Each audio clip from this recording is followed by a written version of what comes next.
if we have, especially with a run up in the market, funds that have appreciated that you're like, I don't know what to do with this. This is a ticking time bomb with our taxes. Maybe you got into some of these really, growth stocks, like Palantir, Nvidia, and your basis is really low. Donations, they accomplish the same thing. Absolutely. So yeah, you can donate that to a donor advised fund. You can donate it direct, as you're saying. And then obviously the tax benefit of that for you guys at home of giving, instead of just stroking a check for cash where, Nick earned an income and he has $1,000 of cash he already paid taxes on that $1,000 to now have the $1,000 to give from his worker, from the work that he did. But if he has $1,000 of, Google and his stock cost basis in it's 10, when he gives the $1,000, he just gave $1,000 again. He just didn't have to pay the long-term capital gain on the $990. So that's why it's beneficial to give appreciated stocks whenever we can. Another thing I would just add to that, if you're looking at bunching or if you are interested in bunching, is that there's a new floor that's getting established next year for charitable giving of 0.5% of your adjusted gross income.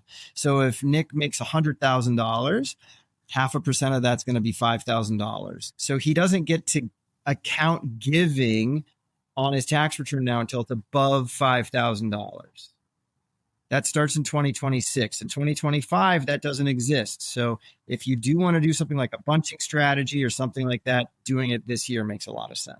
Yeah, that's what I'm hearing. This is the final year to really get, a little more bang for your buck. Yeah, and it'll still make sense to give, right? Right. You just won't get as much bang for your buck on the tax return. Yeah.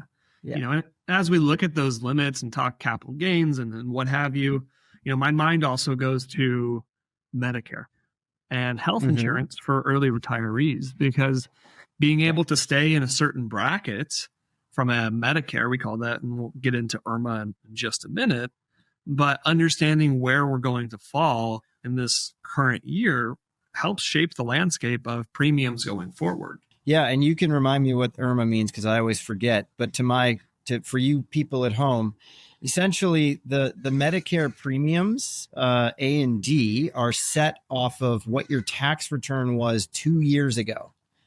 And so as you set certain thresholds, that premium changes. Mm-hmm. And if you go above that threshold, it's pretty strict. Even $1 over, you're in the next bracket for an entire year.